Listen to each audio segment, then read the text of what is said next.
Charles Haley. You're listening to Nothing But Niners.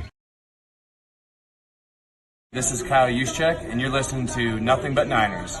So now they've got to start from deep in their end of the field, and Garrison Hurst takes advantage of it. He takes the handoff, hits to his right, gets to the 20. He's in the 30, needs to cut in. He comes back up the right sideline, breaks a hard tackle, comes down to the 30. He's down to the 20. He's down to the 10. He's down to the 5. He's into the end zone. Touchdown! Touchdown! 49ers! 96-yard run from scrimmage. Garrison Hurst breaking tackle after tackle. Swings down the sideline, throws off bodies like clothes after a marathon. Young, back to throw. In trouble, he's going to be sacked. No, gets away. He runs, gets away again, goes to the 40, gets away again, to the 35, cuts back at the 30, to the 20, the 50, the 10. He died. Touchdown, 49ers. Third down, Alex takes the snap. Alex looking down in post, and it's good! Touchdown! Touchdown, 49ers! It is second down. Ryan takes the snap, throws the slant to the left side. It's Russell, intercepted!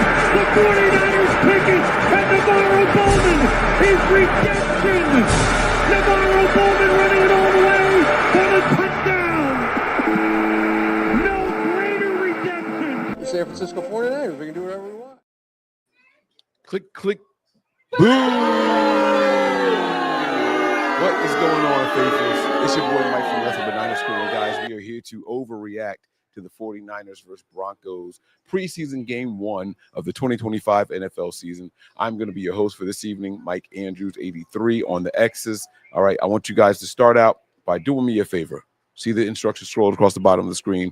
Click that like button on this video, subscribe, and turn on your notifications, especially if this is your first time here on this channel. Give us a follow on some of our social media platforms. We have Facebook, Instagram, and Twitch. Those handles are Nothing But Niners. Then we have Snapchat and X. Those handles are Nothing But 9, ERS. All right. Those handles are nothing but the number 9, ERS. And definitely come on over, man. Patreon.com/NB9ERS. We were there all night rocking with you guys. We had a really, really good time watching the game.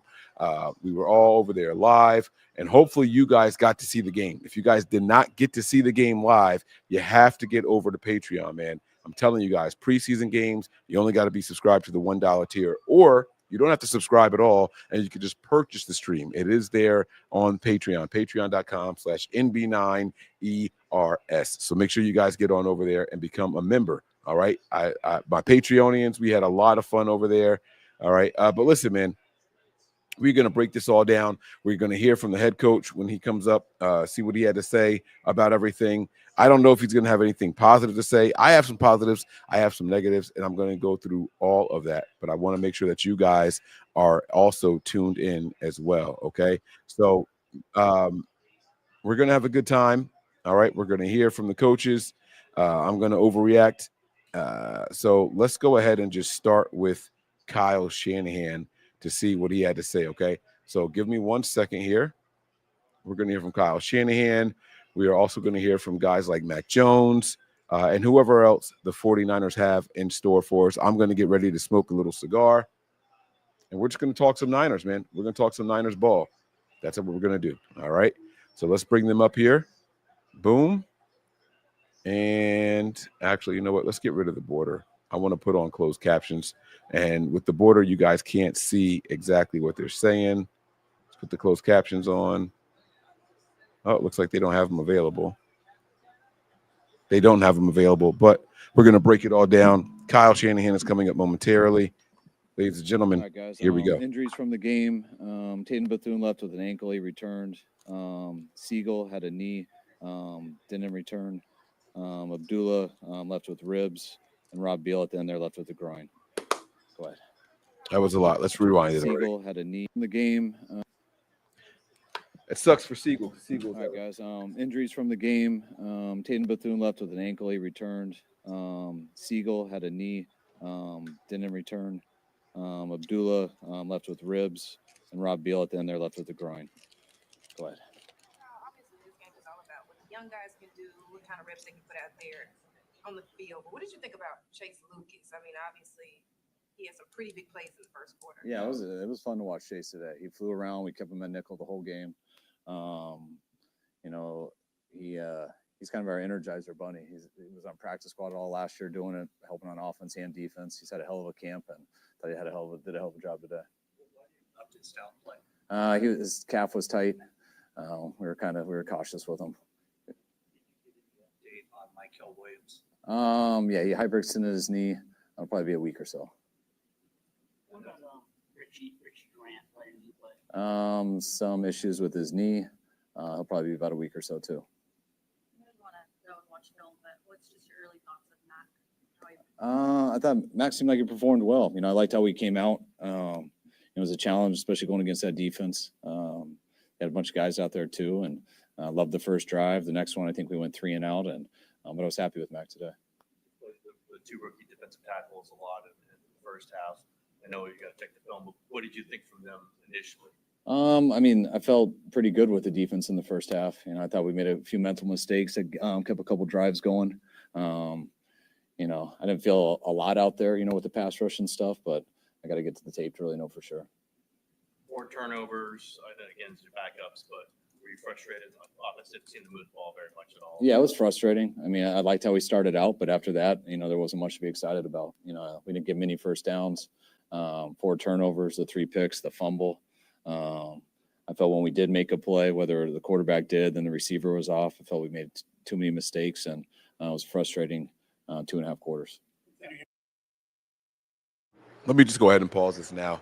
They're gonna go over a lot, and I am going to give you guys my good and my bad, my pros and my cons, I should say, from this game. It really sucks when a guy like Siegel goes out. He was having a really, really good game. I actually got worried throughout the game watching Lucas out there, who was flying around, who had a phenomenal game as well. But it's like you watching these guys who are not coming back in, and I thought maybe it was just due to rotation. But then you see Lucas out there in the fourth quarter, late in the fourth quarter, and it's like, why is he still in there, right? But here's the thing: no long-term injuries. So I'm going to stop right now and applaud that, because this was kind of what the Niners wanted. They wanted to go out there, test some guys, see what they had, and get out of there as healthy as possible. Kyle didn't say anything seemed to be long-term. We know that Abdullah didn't return. We know that he didn't return, but he didn't say that anything seemed like it was going to be long-term. And now, obviously, we have to watch and see if the team makes any moves going forward. But for the most part, the joint practice, the team got most of the information that they needed. So the preseason game became kind of unnecessary. You're going to script your opening drive, and then you're going to go out there and just see what's what. And that kind of felt like what the team did, right? There wasn't much else going on after the opening drive. But it was like I said, there was pros, there was cons. I'm going to break all that stuff down, but I do want to give them an applaud for going through this game and with minor nicks and scratches, dings, bruises, cuts, and all that stuff. But they got through it for the most part. You never returned punts live in practice or even with the scrimmage with the Broncos. How much weight does Bergen's 28-yard punt return carry? It looked like the blocking on it too.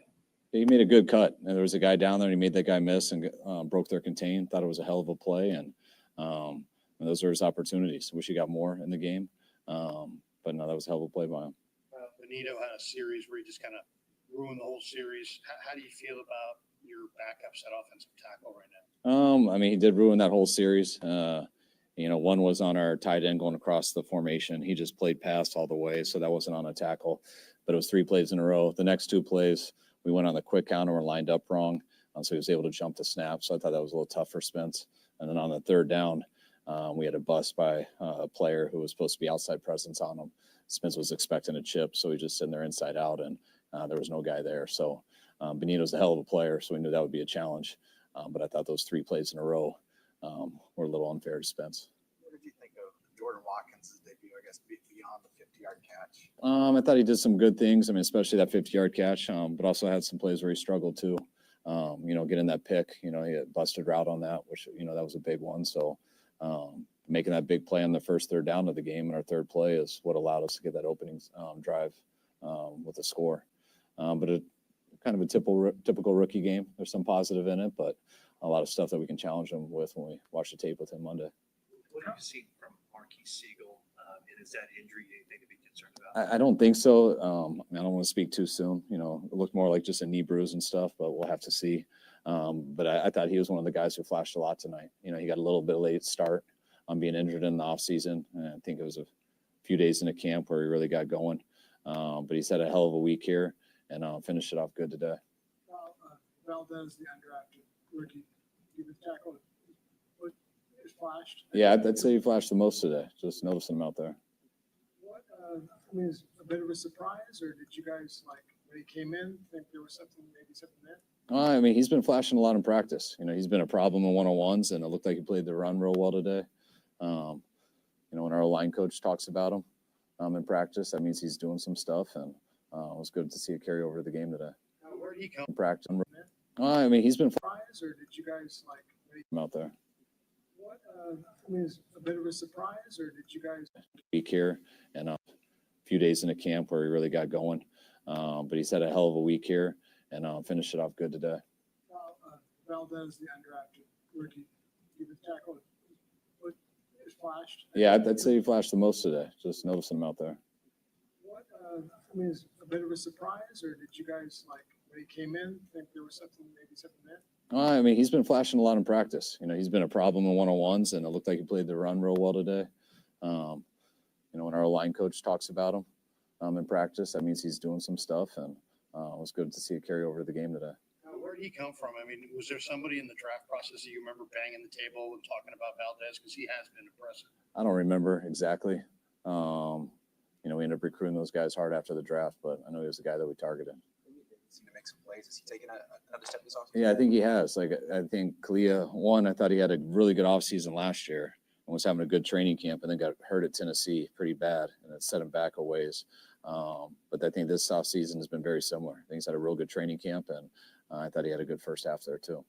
Dobbs and Allen competing last year. You didn't really seem to know who you were going to pick until it came up to it. You feel more secure with Mac, guys got one style as opposed to two guys that have different styles, and we've been able to head into the season knowing what you got? Yeah, I mean, we'll keep going through it, but I mean, I feel fortunate to have Mac. I think Mac's a good quarterback. I think he's done some really good things in this league.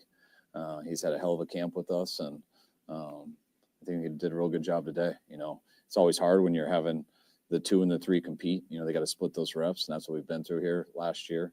But we kind of have much more of an idea now who our 1 is, obviously, who our 2 is, and we'll have our 3 and 4 competing now. Are you healthy enough for sure to have the joint practice? Yeah, we are, but I mean, it's definitely getting hard. We had 19 guys didn't dress today because of injuries, you know, and that's not counting the pup guys and things like that. Or, you know, there's about probably 7 healthy guys that I sat.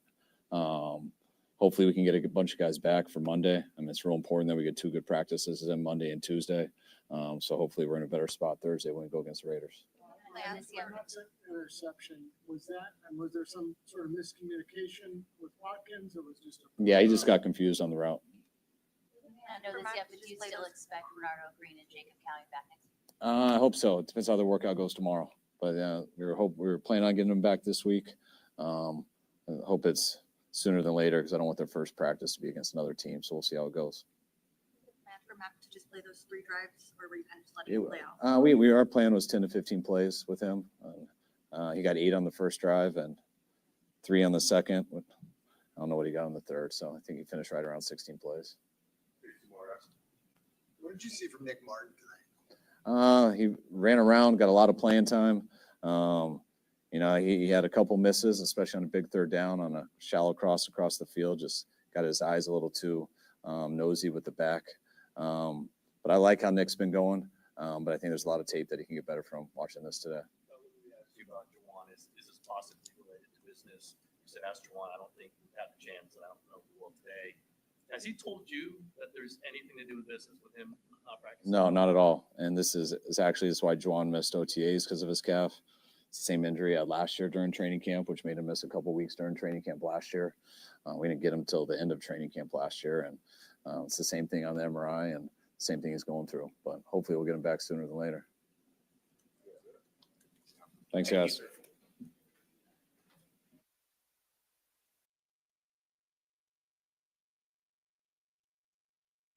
All right. So Kyle didn't give us a whole lot there. He gave us enough. And I believe the next person that's speaking is Mac Jones.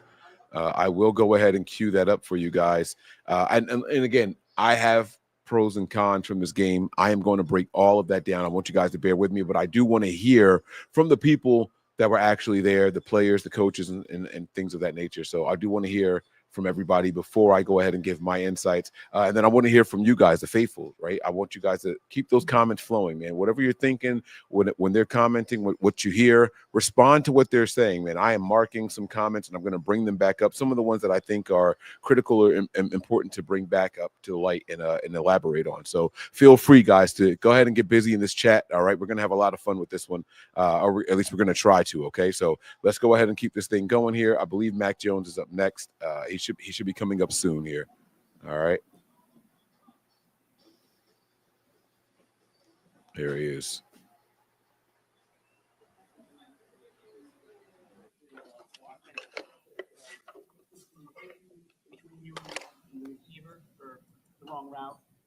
I'll have to watch it, but I know what I saw on the field was just like the safety kind of went to the right, so I had the one-on-one, and me and him he's a rookie, right? So we're working on our timing and everything, and I thought he played well overall and made a great play on that down the field throw early in the game to kind of set the tempo of the game. But he's doing a good job in practice. I feel like we're connecting a lot in practice, and we'll just continue to grow. It was his first NFL game, and I thought he did a good job.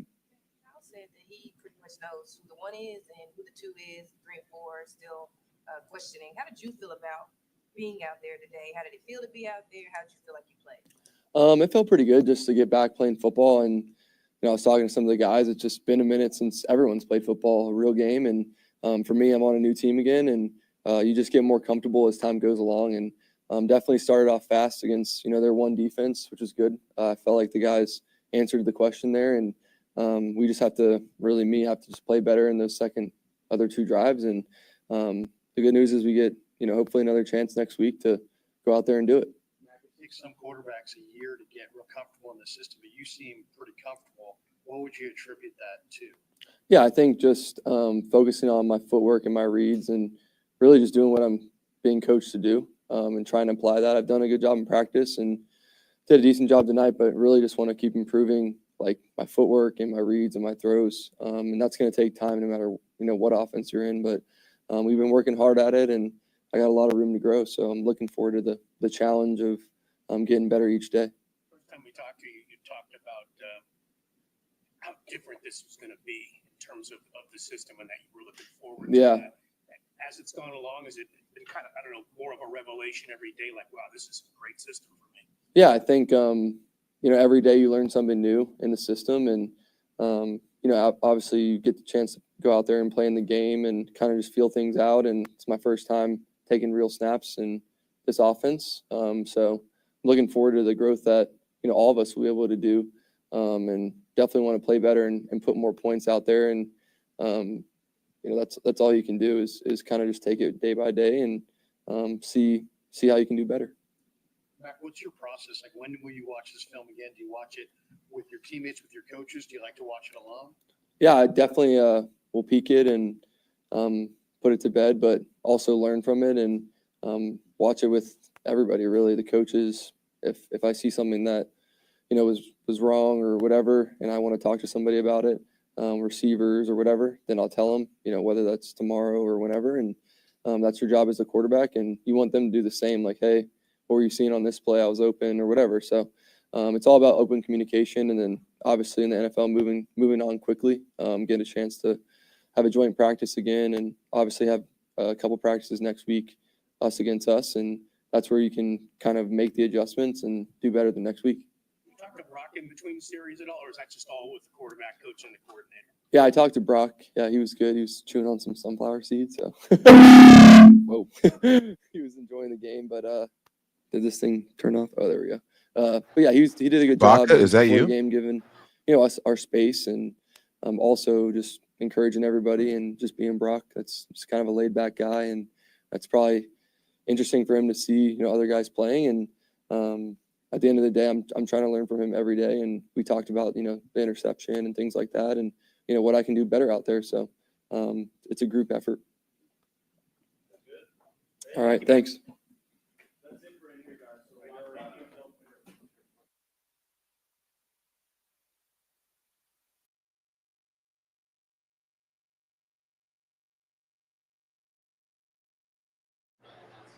I don't know if they're bringing anyone else back. Let me see what we can find out. But I believe that might be it for the day. Um, I think the stream may be over. Let me just double check before I do anything. I think it's just those two people speaking today. And if so, then that's fine. I can go ahead and get to it. And this is preseason, so we're not going to do one of the long 2-hour overreaction shows. Yeah, that's it. They have stopped the stream, so that's it. All right. So I starred some comments. Let me start with this one. And I didn't start, but DJ Malone says, Mike, bring up the art hip comment. No. People are still talking about Colin Kaepernick. Like, what the why? Why are we still talking about Colin Kaepernick and Kyle Shanahan and the 49ers? There is no need for me to even entertain this conversation anymore. It's pointless. What's done is done. He's not coming back. I don't even understand the purpose of it anymore. So I've already spent too much time on it. I'm not doing that now. So no disrespect. If you guys want to have that conversation in the chat, please feel free to. I encourage everyone to stay respectful, but it's just completely no point at all. So no, I'm not going to do that. All right. I do have some starred comments here. I want to start with the negatives of this game. So this is one of the comments I saw here. We need to sign some O linemen. I was pretty pleased with the offensive linemen in pass protection. Run game, not so much, but in pass protection. A lot of the bad throws from quarterbacks, I would say 75% of them came from one guy, and that was Carter Bradley. He should not be on an NFL roster. I don't care what he did in college, and someone in here did put his college stats. They said Carter Bradley, 6 years in college, 6 years, 46 games, 61 touchdowns, 21 interceptions. He has Purdy potential. I'm not going to sit here and play on potential. I'm going to go based off of what I saw. He should not be on a roster. With all that playing experience that you listed here, this is his second year in the NFL, if I'm not mistaken. I believe he was with the Raiders last year. This is a one-read quarterback. He snapped the ball and locked in on guys. There were times that he was locked in on guys before he even snapped the ball. He had wide-open targets that he overthrew, underthrew, threw balls behind the tight end cutting across the field to the right, and then the tight end reached back and caught it. Thank God, right? But it would have been a huge gain if he had to let him. There was another play where I don't remember if it was Robbie Chosen or Russell Gage or maybe Watkins, but there was a receiver streaking down the sideline. And if he throws it towards the left side of the end zone or outside of the hashes, it's an easy touchdown. He had this guy beat. Instead, he threw it inside the hashes. And maybe that's where he was supposed to throw it. But, like, you can't be out there on autopilot. You got to look at the field and see the direction that your wide receiver is running in and where the defender is. If the defender is to the wide receiver's right, you throw the ball to the left. You don't throw it towards the defender. That's another touchdown opportunity that he just passed up, right? Like, you got to make the right reads. This guy doesn't have it. I understand that he's here. Well, I'm not going to say that he's here because of, but I understand that his father is Gus Bradley and Gus is the assistant on the team and all that. I don't care about that. I don't care about that. I think the Niners couldn't wait to bring Tanner Mordecai back. And while Mordecai didn't have that great of a game himself, it's clear that Mordecai is a better quarterback in this system than Bradley. And you can chalk it up to Bradley's only been here 10 days, Mike. That's not fair. That's fine. That's cool. I get it. But nah. Some of the easy stuff that any professional quarterback should be able to do, he just missed on. No, I'm not going to give him that kind of credit. I'm not going to do it. Carter Bradley, I'm over the experiment. Thank you for your time. But no, it's not it. I think that there's a reason the Niners rushed to bring Tanner Mordecai back. I really, really do. So no, I'm absolutely fine if I don't see Carter Bradley back again. Now, with that said, We have joint practices coming up this week, I believe, with the Raiders, and then we play the Raiders on Thursday. I expect to see more Bradley Carter. Now, here's why. Let me explain myself clearly. Or as my man Steve would have me say, let me be clear with what I'm saying. If you know quarterback 1 is Brock Purdy and you know quarterback 2 is Mac Jones, that means that the battle is for 3 and 4, and it's going to be between Mordecai and Bradley. I saw enough tonight to comfortably say that it should be Mordecai. And if that's the guy, if you know that's the guy, you don't want to expose him to potential injury. So what you do is you use Bradley, especially after joint practices. Joint practices, the coaches, the staff, they learn all the information that they want to during those joint practices. And so the preseason game becomes obsolete. Okay? The joint practices are more controlled. You control down and distance and the type of plays you're running, and there's a 2-minute periods and all that stuff. You control all of that. So after those joint practices are done, the preseason game is just going through the motions and trying to get out of there as healthy as possible, much like what tonight was. And that was only after 1 practice with the team together. There's going to be 2 with the Raiders. I'm pretty sure it's with the Raiders, not the Chargers. All right. And so I'm okay with exposing Carter Bradley more and preserving Tanner Mordecai as your 3rd quarterback. That's the only scenario where I want to see Carter Bradley back. I've seen enough. He's not him. I don't care about the college stats. You don't bring those stats with you. He doesn't have it. He doesn't read the field. He's not a half-field read guy or whatever. He is, the play is designed to go to this guy, and that's who the ball's going to no matter what. There was a 4th down play where he checks it down to a wide receiver, but the guy, running back, but the wide receiver that was in the slot beat his guy immediately. Another touchdown. I think I've just highlighted 3 touchdown passes that could have been, forget touchdowns. It would have at least kept the chain moving. All 3 of those would have at least been first downs. He can't do it. He can't do it. Now, we did get the first down with the tight end throw that he made, but the throw was behind the tight end. He had to stop and catch the ball. He got popped immediately. He puts receivers at risk. He puts players at risk. He was so bad that there's a lot of people that think the offensive line played poorly today, and they didn't. He did a lot of his bad shit from a clean pocket.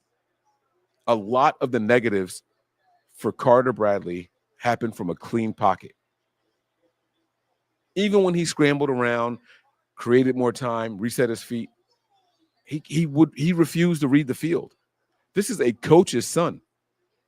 This is a guy that if you're the son of a coach, I don't expect you to be the most physically gifted guy.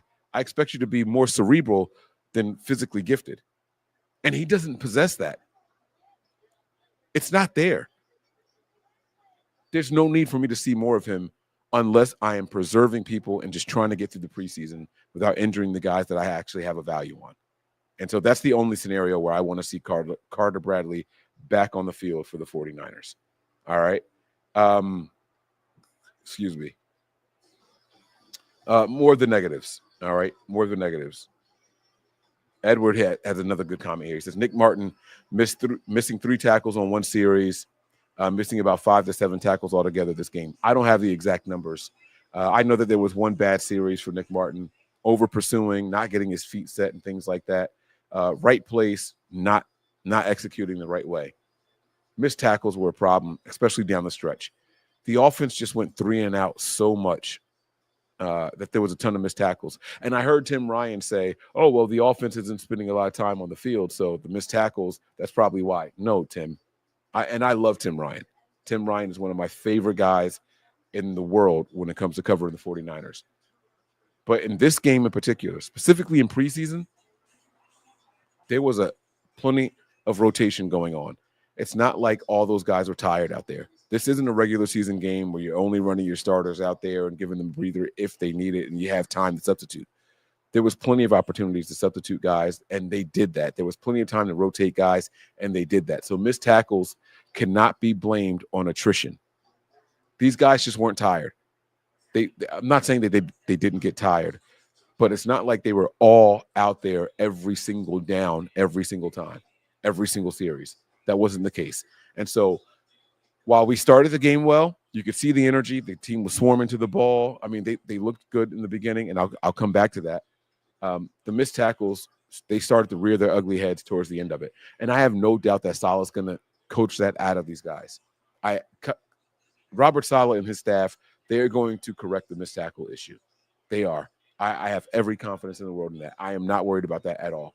But it was just bad. It was bad. We abandoned some fundamentals that were clearly on display early. All right. And again, I'll get back to highlighting those later on. All right. Other negatives that I saw in this game. And again, I already talked about the offensive linemen. Other negatives, let me think. The injuries, obviously, right? Now, none of them seem to be long-term, and I did applaud that earlier, so that's kind of a positive, but there were still a lot of them. I think Kyle ran down a list of 4 or 5 guys. In a game that you're rotating that many people, that's a lot of injuries. It's a lot of injuries. 4 or 5 guys is a lot in any game, but when you're rotating that many people, I think we had about 70 people available for today's game. 5 injuries is a lot. We got to figure something out here. And I'm not blaming the coaching staff or training or anything like that. I didn't see anything that had to do with like soft muscle tissue or anything like that. No pulls or anything. It was like an ankle or a rib or, you know what I mean? Like those were the kind of a leg, a knee, those kind of injuries. Those are just physical. That's football. That's football. So I'm not mad at the injuries. It was just still a lot of them. That's the other negative that I have for you guys. Let me take a look at the comments really quick and see if there's anything else that I need to be highlighting before I get to some of the positives here. There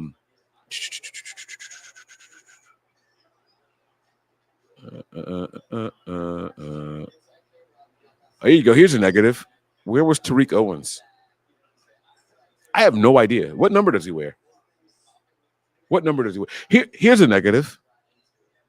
Speaking of wide receivers, quarterbacking was so bad in this game, and I highlighted earlier that it made people think that the offensive line played poorly, strictly in pass protection.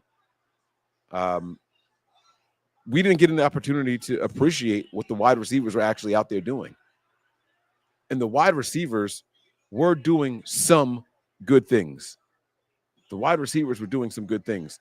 I saw guys beating their man. I saw guys getting open, but the ball was never coming in their direction. The quarterback play was so bad later on in this game that it made the rest of the team look bad. And it's not fair to the people who aren't there at practice trying to evaluate this team and what the wide receivers bring to the table, what the tight ends bring to the table. We were robbed of those opportunities. We were robbed of those opportunities. I know that someone mentioned Watkins earlier, right? And Kyle mentioned Watkins running the wrong route, and that's cool. Acknowledge it, right?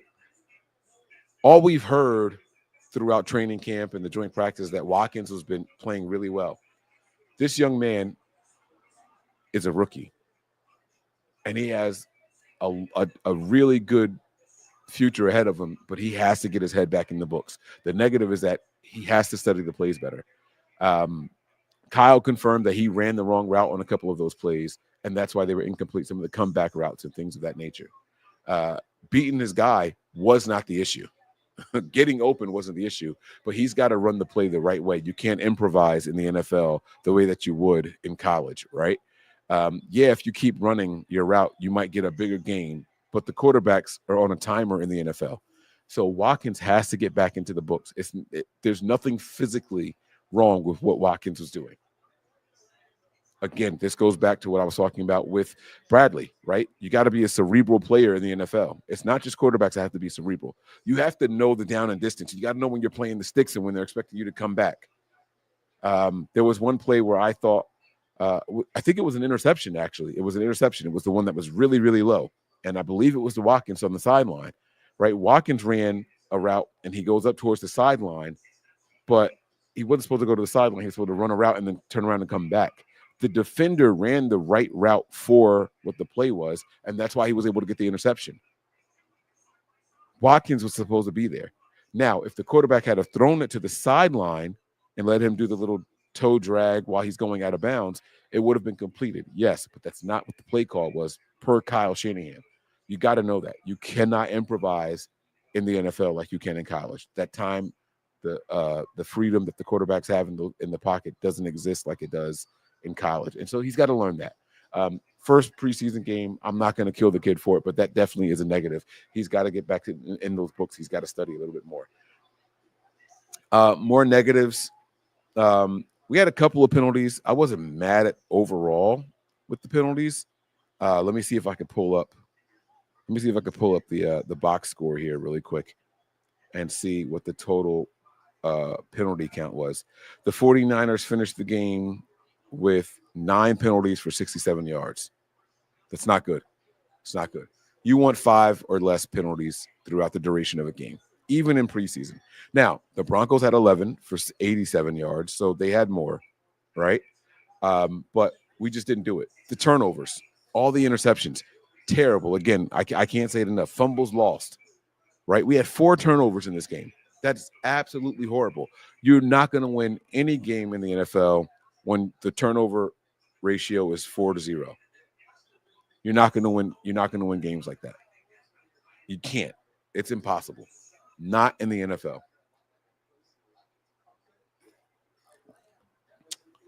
Now, on the flip side, I believe the 49ers forced 3 fumbles in this game, but recovered none of them. We gotta know. We gotta send the signal out when the ball comes out. The sidelines gotta yell. Someone's got to figure it out. Niner players were more worried about the scoop and score than they were just recovering the ball. Now, there was one time that they tried diving on it, and I thought we actually recovered it. Our guy had the ball, but they were like, no. The other guy had the ball and was on the ground. And he was down. There was one that was like a little pile up there, and the Niner player got up with the ball, but they were like, no, he was down. And it was the Broncos' 4th down. So that was the one time that they did it, but the other guy was down already, so it didn't matter. You can't force 3 fumbles and come away with none of them. The rest of the team, if we were swarming the way that we were on the opening 3 drive, the first 3 drives, the first 3 defensive stances out there, if we were swarming that way later on when those fumbles occurred, we would have recovered those fumbles, at least 1 or 2 of them. They have to get their head back in the game, man. The swarming mentality was clearly not there when it came to the depth. And I blame that on the coaching staff. I don't blame that on necessarily the players. They've got to instill that not just with the starters or the backups. They've got to instill that from top to bottom. And we'll get better. We will get better. And this is the good thing about preseason is that it doesn't count, and you can highlight the negatives so that way you can correct them. And with that, I want to transition. Well, actually, no, not yet. Sticking with the negatives from this game. Only 11 first downs. Not good enough. Not good enough. 3rd down efficiency. The Niners were 1 for 12 on the day. We converted 1 3rd down all game long, and we converted 1 4th down out of 2 all game long. That's a grand total of 2 for 14. You're not going to win games like that. You can't win games. And it's not about winning or losing, but you're not even going to build morale like that. You can't. You can't. Do I think that if it was starters out there, it would have been better? Maybe. Maybe not. But no, I'm sticking with the negatives right now. All right. The run game. Run blocking was atrocious in this game. I don't care who was out there. The run blocking was horrendous. One of the best runs was getting outside of the tackles, and I only saw that happen once all game long. Only once all game long did we try to run the ball outside of the tackles. It's not good enough. It's not good enough. There was a point in this game where the Broncos were 0 for 4 on 3rd down conversions, and I swear they converted their next 3 or 4 3rd down conversions in a row. They finished the game 6 of 16, and they were also 1 of 2 on 4th down conversions, giving them a grand total of 7 for 18. I told you guys the Niners were 2 for 14. We're not going to win games like that. I'm not worried about time of possession in a preseason game or anything like that, but that's going to matter later on. You have to get the teams off the field on 3rd downs, and they converted some long 3rd downs too. They converted some long third downs.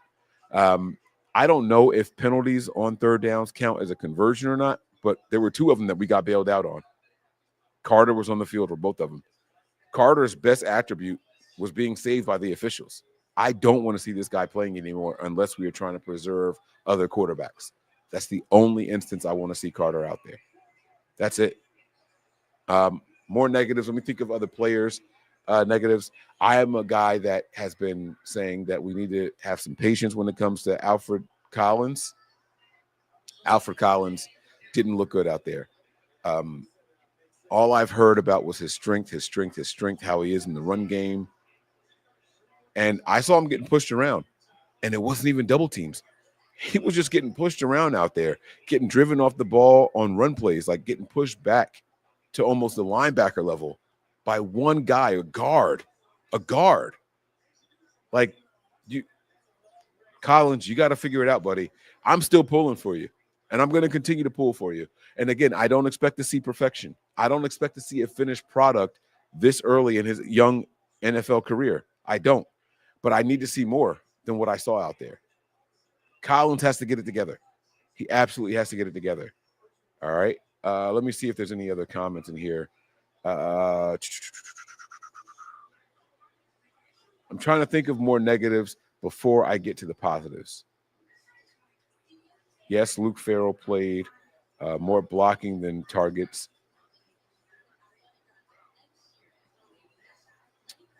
Oh, no, wait, that's a positive. I don't want to say that.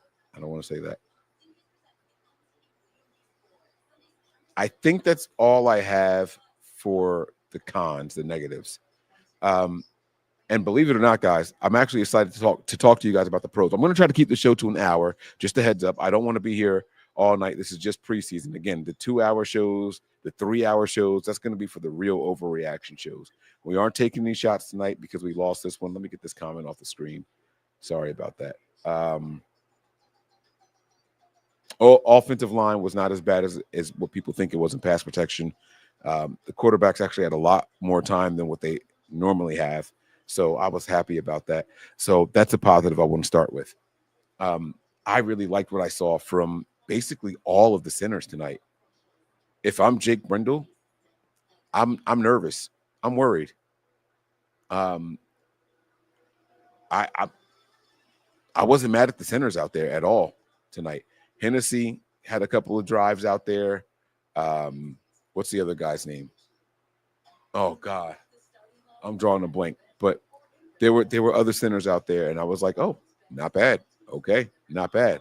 They seemed to know what they were doing in pass protection, at least, and they were pretty good. All right, more positives, and I'm going to try to save some of the obvious ones for later on.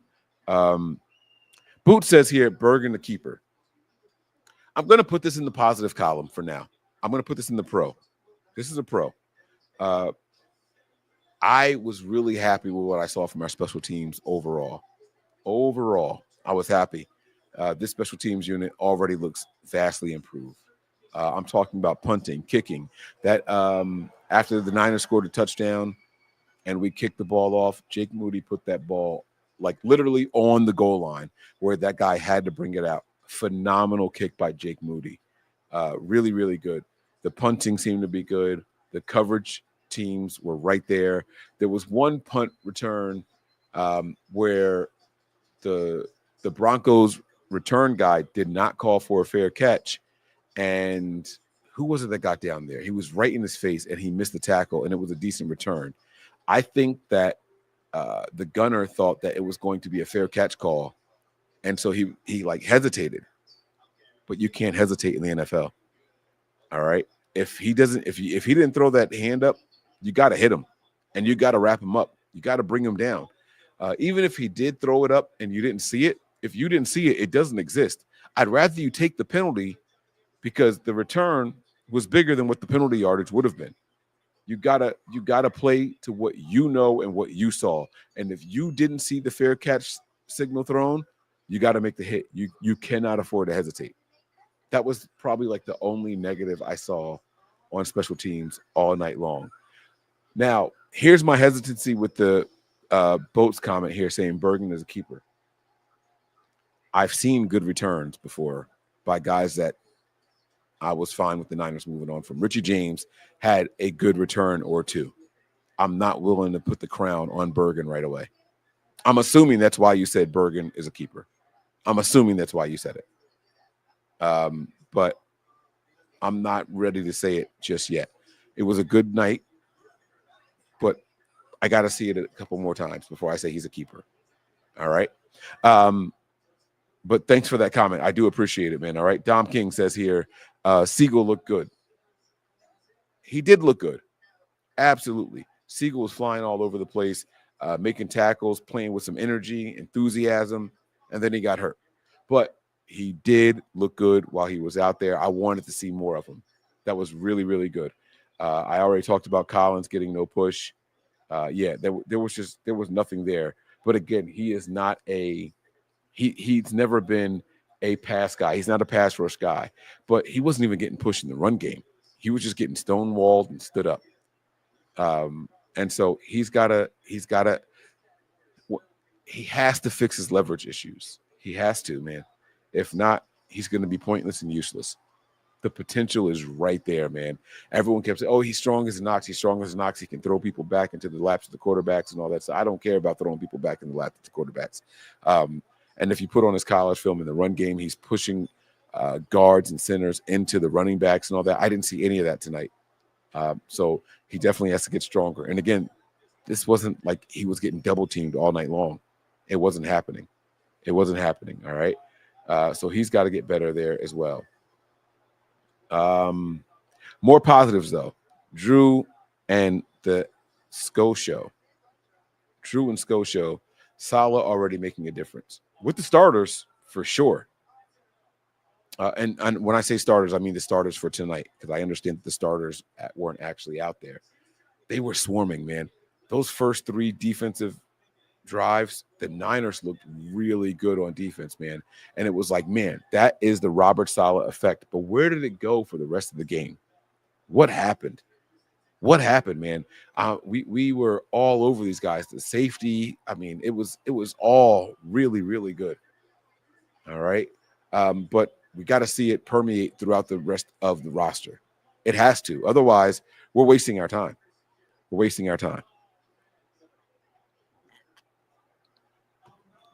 I don't think Robert Saleh is a waste of time. I am very, very happy he is back, and I think this defense is going to be phenomenal. I think we're going to be head and shoulders improved from what we were the last couple of seasons. So make no mistakes about it. I am happy that Robert Saleh is here, and I think he's going to continue to do good things for and with this defensive team. There's a lot of good talent out there, and Robert Saleh, if anybody out there should be celebrating based off of what we saw tonight, it's Robert Saleh. He's got a lot of good options in that secondary. Again, Siegel, and I haven't even highlighted my player of the game yet. I'm going to get back to him. All right. Let me get off of the defense really quick, though. I want to go to the offensive side of the ball. How about Corey Kiner as a San Francisco running back? This guy showed a lot of promise, and they weren't blocking well for him. And he looked good. This guy reminded me of Kendall Hunter. You guys remember number 32 for the 49ers, Frank Gore's backup? That's who this guy reminded me of. Catches out of the backfield, quicker than quick, got outside of the tackles for that one play. Corey Kiner looked really, really good. I'm not going to lie to you guys. Even Amir Abdullah, he looked good also for the old head out there. He's the oldest running back in the room. He looked good before the rib injury. I was very happy with what I saw from those guys with their limited opportunities because of the offensive line. So the run game, it's showing some promise. If we get the starters out there, I think it could be much, much better. All right. And shout out to everybody in the chat right now. Let me sound a horn for you guys really quick. Shout out to you guys. Wake up out there, guys. Wake up. All right. I liked what I saw from the running backs, man, especially Corey Kiner, man. Again, Kendall Hunter was one of my favorite guys on the 49ers roster when he was backing up Frank Gore. And I saw flashes of Kendall Hunter in this young man. And I'm not saying that he's limited to being Kendall Hunter. He might be able to be better, but this guy looked good. And not one time did we get to see him in space. We didn't get to see his speed. We got to see him processing the game and making the right decisions while carrying the ball. Now, this is on first glance and only TV copies. I have not watched all 22 or anything like that, so don't let this be the end-all, be-all. This is the overreaction show, just responding immediately to what we saw. But Corey Kiner definitely looked good. All right. Some more positives from the game, man. Mac Jones. Mac Jones looked pretty good out there. I'm not going to lie to you guys. I'm going to give him a round of applause. But that's it, a short round of applause. You're a first-round pick, dude. So I expect to see some positives from you. That's it. Scripted plays worked really, really good for Mac Jones. They marched right down the field. They got in the end zone. They did good. I was happy to see that going on for the 49ers. I talked about the run game, the pros and the cons. The cons were the blocking, but the pros were the actual effort by the running backs, the catching of the ball out of the backfield by the running backs, and even the blocking, right? Going back to Corey Kiner, there was a play where he stayed back for blitz protection. There was no blitz, and he escaped.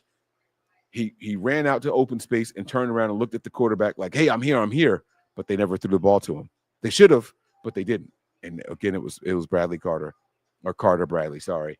He didn't throw the ball to him, but he did the right thing. There's no one for me to block. Let me go out here, eat up some space, and give my quarterback an out if he needs me. That is excellent. That is excellent football IQ right there. That's what we want to see from young guys, okay? More comments from you guys here. Let me see here. Oh, what's my man name? Stone Blanton. Oh, man, let me give him a round of applause. Talk about flashing. He flashed. Stone Blanton played a good game. I was really, really happy to see him out there. Bethune had his ups and downs. I think more positives than negatives. So shout out to Bethune as well. He played a pretty good game. I was really happy with what I saw from him. He was someone that I was not expecting to see positive things from. Why? I don't know. And it's not a black or white thing at all. But he looked good out there. I like what I saw out of Blanton. Okay. Let me see here. I'm just looking through your comments to see what else was here. I mean, and then there's my player of the game. My player of the game. I got to drop a bomb on this one here, guys. Actually, no. Wait. Stop the bomb. Turn it off early. Turn the bomb off early. Kalia Davis. Where are my comments at? I typed some comments to myself here. Kalia Davis showed signs that he could be a dog.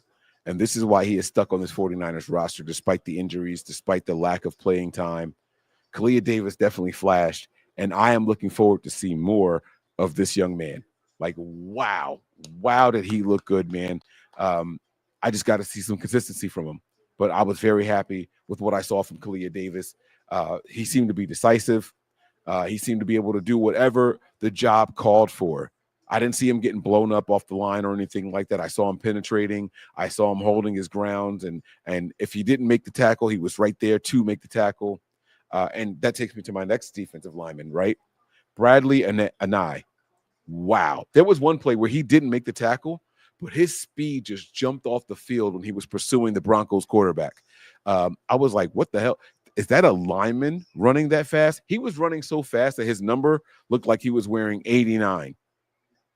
Like he was running so fast that the 6 looked closed on his jersey, and we thought it was an 8. 2 or 3 plays in a row, we were like, does that say 89? Like, who was 89 on the defense? What defensive player wears number 89? Like, we had to wait and rewind and slow motion and replay it over on Patreon. Bradley and I he flashed. I'm not going to say he looked good all game. He flashed. But that kind of speed on the defensive line, he may be our fastest defensive lineman. I'm not kidding you guys. That kid looked good. And I'm not saying give him a roster spot, but he's definitely worth giving more reps to in the next game, or at least during the joint practices. He's definitely earned more reps in my eyes. He flashed really, really well. All right. I talked about Watkins looking good, but needs to hit the book some more. No excuse for missed tackles. I talked about Mac Jones. Let me see what else I got here in my notes over here. All right. I just got to go ahead and do it. I got to get to it, man. Lucas. Holy smokes. Did we find somebody? Lucas played the way that they talked about Upton Stout. All the talk about Upton Stout from camp and joint practices, that's how Lucas played. They blitzed him. It was effective. He forced the safety. They blitzed him. He made tackles for loss. They blitzed him. He made tackles at the line of scrimmage. They sent him out in coverage, PBUs. This guy was everywhere. Just nickname him Lucas. He just nickname him Visa. He's everywhere you want to be. Lucas played such a good game. I can't wait to see more of this kid. And he probably had more snaps than anybody else on the field tonight. I don't know what the final snap counts are, but Lucas looked really, really good. Let me see if I can find his stat line, actually. Let me see if I can find his stats for the evening. Give me 1 second, guys. Chase Lucas finished with 5 tackles and 3 assists. If you total that up, he led the team in tackles. There was someone named Derek Canteen. I got to go back and watch. I didn't see it. I feel bad because he had 6 solo tackles and 1 assist. So he played well too. I talked about Tatum Bethune already also. Mahoney flashed a couple of times. I'm not mad at him. Darrell Luter Jr., I got to talk about him. I could go con, I can go pro, but what I will say is this. As the game went on and he settled down, he played better. So kudos to Darrell Luter Jr. Now, I believe he gave up one of those touchdowns early in the game, maybe even 2 of them. I'm not sure if he gave up 2 of them, but he definitely gave up one of the touchdowns early in the game. But once he settled down, he was in the right place at the right time, and he made plays on balls. So even Luter Jr. Showed some signs, okay? Sebastian Valdez. I don't know who this kid is or where he came from. He had a half a sack in the game. He flashed. He popped. Him and Trey Brown. These guys are people that I didn't know their names before the games. I knew their names, but I didn't know anything about them before the game started. And they popped in this game for various reasons. Now, I don't know what they were doing all game long because I wasn't watching them, and this was all a live run-through. Again, guys, this is the Overreaction show. I got to go back and take a look at them a little bit more to see how they played, but I saw some positive things from those guys, so I do want to applaud those guys as well. Not worthy of a sound effect, but you get the mic round of applause there. All right, but Chase Lucas is a dog, man. He's a dog, and he's going to be the player that I play my sound effect for. Here it is, guys. Now pick that dog. Now pick that dog. Pick that dog. Now pick that dog. Can I pet that dog? He is a dog, man. I mean, and here's the coolest thing, and this might be the difference between Robert Saleh and your previous defensive coordinators for the 49ers. Chase Lucas was so wired up, they gave him more opportunities to do different things. He was so wired and so fired up. They were like, all right, you did good in coverage. You know what we're going to do? We're going to take that same energy, stay in. We're going to blitz you on this play. And he was effective on the following play. They rode the momentum of his emotions. And he was just as effective, maybe even more, when given the extra opportunities to make a play. Chase Lucas looked like a real dog out there. A real dog out there. Upton, don't miss much more time, bro. Upton Stout, don't miss much more time. I haven't seen it myself, so I can't speak to what Upton Stout actually is. I haven't seen it in a 49ers uniform. I haven't been to any of the practices. I've read the reports. I've seen the highlights on Twitter or X, sorry. But I haven't seen it with my own eyes. But what I have seen with my own eyes is Chase Lucas. And that kid can play ball. That kid can play ball. A solid tackler. Him and Marcus Siegel. Siegel was a guy, like if this was a Madden night, like if this was real, his ratings go up in Madden after tonight. Marcus Siegel and Chase Lucas definitely took the biggest steps forward in my eyes on first watch than any other player on the entire 49ers roster. Those two guys definitely climbed the ranks in my book. Just saying. I'm just saying. All right. Very, very proud of those guys. All right. I got a super chat here. Let me go ahead and read the super chat here. It's from Sean Shepard. Let me play my ching ching. Where is it at? Where's my ching ching? He says, I like your microphone. Thank you. Mac has more pocket ability than Purdy. Not wheels, but throwing. KD was the bomb. KD. Jiu-jitsu, bro. All right. I'll sign her up. JJ, Salah, pause. Just kidding. Great. Oh, JJ, jiu-jitsu. I get it now. Okay. Salah, pause. I don't get the last part, but I'm sure you will text me and tell me exactly what you mean. But thank you for the super chat, Sean. I sincerely appreciate it. And I like my microphone too. Shout out to Shure. No promo. All right. And then there's one more from Cali Boy here. Cali Boy, get the ching ching as well. He says, what the fuck was Nick Martin doing? Not impressed at all with his performance. I think there was some overthinking going on for some of these guys. I mean, Nick Martin, he finished the game with 2 tackles, 3 assists, but there were definitely some missed tackles. And by the way, I got to show you guys this picture from the game. What the fuck was happening here, guys? This was a touchdown play. And again, Cali Boy, thank you for the super chat. When I watched his back, now during the live stream, I did rewind it, and I think it was number 48 that was supposed to go with him. Who was 48? Where's my phone? Where's my phone? Give me 1 second, guys. Because I can't tell who is who anymore. It's too many new names, new people on this team. So you guys have to forgive me. I'm not as sharp as I want to be. I, too, am in preseason form. Tatum Bethune. This tight end, Noel, whatever his name is, drafted by the San Francisco Giants, was wide open in the end zone. And I know that this was Bethune's guy. Had to be Bethune's guy. Why he didn't go with him, I don't know. But the fact that there were 3 people standing in one spot, we look like the fucking 3 Stooges out there. Literally. It was just like that. What are they doing? And they're standing there with their hands out like, wait, what? Huh? What?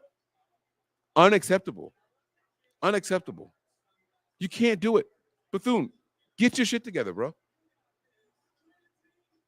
You're trying to earn a spot, a starting spot. There's one up for grabs at that linebacker group. Do something, dude. This was unacceptable. You can't allow it. Won't be tolerated. You got to get your shit together, man. Excuse me.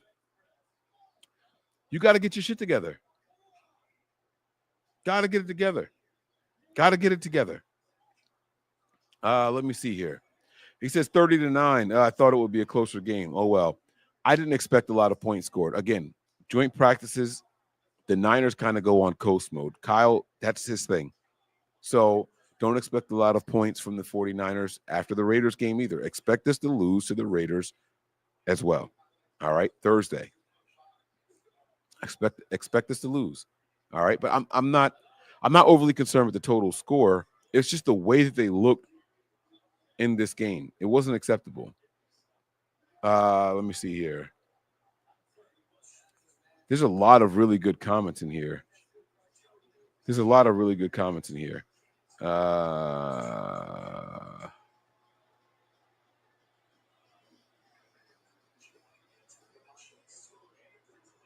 I'm not gonna highlight any. Let me keep going. Where was I at? I'm doing positives. Special teams, absolute positive. Just round of, you know what? As much as we're happy about Salah, I am that much more happy about Brent Boyer. I am that much more happy about Brant Boyer is going to restore the feeling for the 49ers.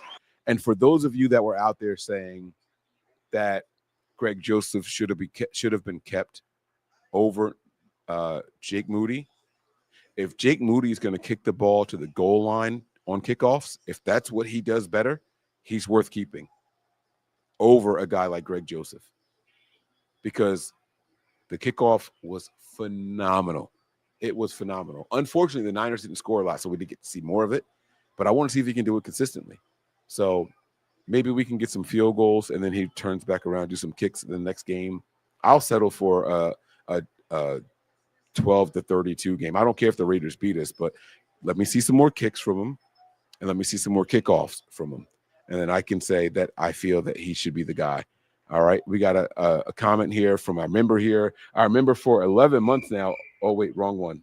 Sorry, almost a year. Again, it's Sean. And Sean is issuing a challenge to the rest of you people in the chat. I've been going for months, and I am still number one, y'all. Got to do better. He's talking about super chats. He's talking about memberships, all that stuff. In the Bible, Salah is pause, probably the same in Arabic. Oh, I didn't know that. Oh, that's what Salah means in the Bible, Salah. When I was young and we were in Bible study and we would read, I would just read the word and I never knew what it meant. So it literally means pause. Okay, I learned something new. Pause, like meditate, reflect, think on it. I like that, Sean. Be blessed, everyone, and break bank. Come on, y'all. Super chat it up. Don't let Sean out super chat, y'all, okay? Don't let Sean out super chat, y'all. Okay, that's what he's saying here. But that's what the Salah thing meant. Okay, thank you so much, Sean. And I can't wait to tell my mom, like, because I never knew what it meant in the Bible. I remember reading the word and just like, and it's funny because I would pause when I read it because I didn't know what it meant, not because I was reflecting on what I just read. So that's pretty dope. All right, so there you go. And I don't know if it's Aramaic. I'm not sure what it is. So, but boom, I like that. All right. Shout out to Brant Boyer. Shout out to Robert Saleh. What else? What some more of my positives from this game here? Minor injuries. I talked about that already as well. Someone asked me earlier, do I think we need to bring in more wide receivers? No, we didn't get a chance to see what the wide receivers could do. We didn't get a chance to see what they could do because the quarterbacks sucked. Once they took Mac Jones out, you couldn't tell there was a fourth down play the 49ers went for. We didn't convert it. We only went for two of them. And I think I spoke about this already. He checked it down. But if you look at the slot wide receiver, whoever was lined up in the slot, he beat his guy from go. And he was running just outside the right hash. The corner was closer to the sideline, and there was nobody there.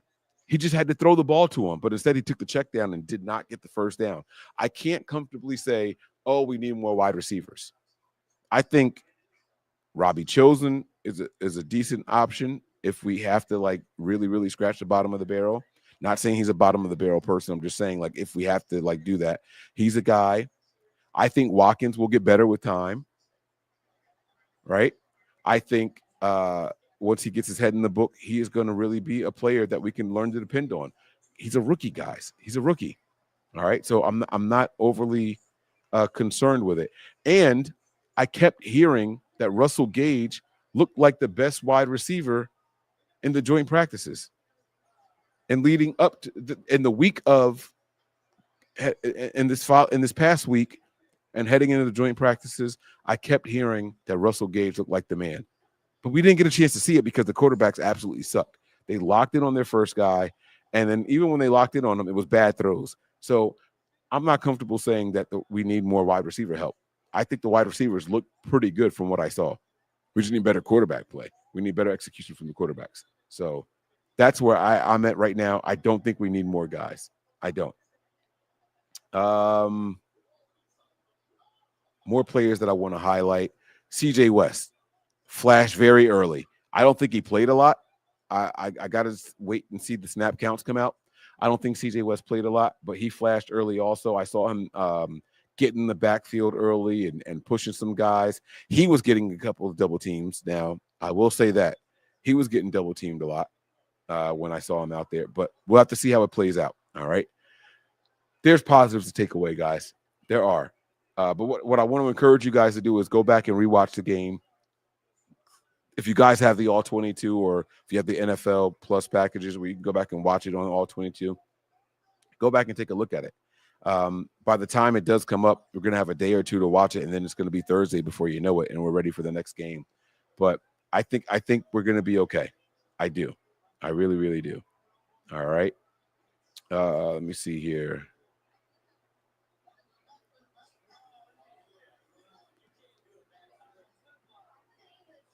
Just looking for more comments to see if there's anything else that anyone's asking me. My man Big Brick says, I went into this game with very low expectations, and they were met. Although I did see some good flashes in the first quarter. Here's why you got to be cautious about the first quarter. It's scripted, especially if you're talking about offensively. It's scripted, man. And so, listen, I was here during the Chip Kelly era. And I watched plenty of games where the Niners would march right down the field on opening drive, score, and then struggle the remainder of the game. I'm not falling for it anymore. Chip Kelly ruined me thinking, oh, we got something if it happens on the first or second drive. It's over for me for that. I saw Chip Kelly games where we go 3 and out and the next drive was a touchdown. I saw Chip Kelly games where the opening drive was a touchdown and then we struggle for the rest. I'm no longer celebrating or taking too much away from the first 2 drives. It's not happening anymore. It's not. Now, Kyle said he wasn't calling plays in this game. He turned it over to Kubiak and blah, blah, blah, blah, blah. Fine. But scripted plays are scripted plays. They marched down the field. They scored. We had a safety. Like, I'm not. What the? My camera just. What the fuck is that?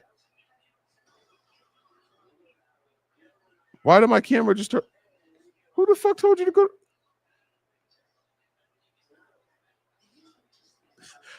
Okay, so maybe my camera has a 5-hour timer on it. I'm looking at the time now. We did the 3.5-hour show. It was a little more than 3.5 hours. It's been on the whole time. I'm back. I'm sorry, but I was about you. I'll work on that. I'm sorry, guys. I don't know why that happened, so I'll work on that. I apologize. All right, we got another super chat. Sean, you got to chill, bro. He says, in Arabic, Salah means righteous, virtuous. Salah in Hebrew is I can't read this word. How do you say this? Liturgical? Eric, how do you pronounce this word? Liturgical.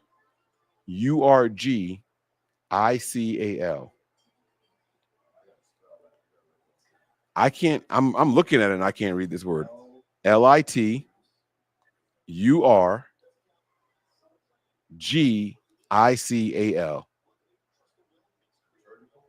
Liturgical. Oh, look at you. Is a liturgical term indicating a pause, a change in musical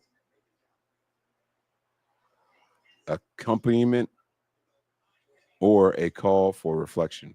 Told you I was wrong. Arabic. There you go. Hebrew. All right, cool. Sean, thanks for making me look like an idiot on the live stream. But I appreciate the educational point, man. So that is phenomenal. Stop making super chats, bro. You don't have to do this, but I appreciate it. Thank you very much. This is going to end up with me giving like a jersey or something away. So, all right. But I do appreciate it. Thank you very much. And hopefully you guys out there have now learned something because of Sean. All right. All right. Here we go. Overall, guys, I think this is going to sound weird. I think there were more positives than negatives from this game. I think the running backs are better than what we thought. Maybe not Patrick Taylor. I don't have anything positive to say about him. But again, I don't know how much of it I can blame on him. Liturgical. No, don't try to type it out phonetically now. I said it now. I asked the teacher, and he told me what it was. It's too late now. You should have done that before I asked the teacher, or look like an asshole in front of 100 people right now. But it's cool. It's too late. Oh, good question here. He says, hey, Mike, what play is on the screen? This was the touchdown to the Oh, I forgot that was up the whole time. I was supposed to take this off a long time ago. I thought you guys could see me. That was a touchdown play.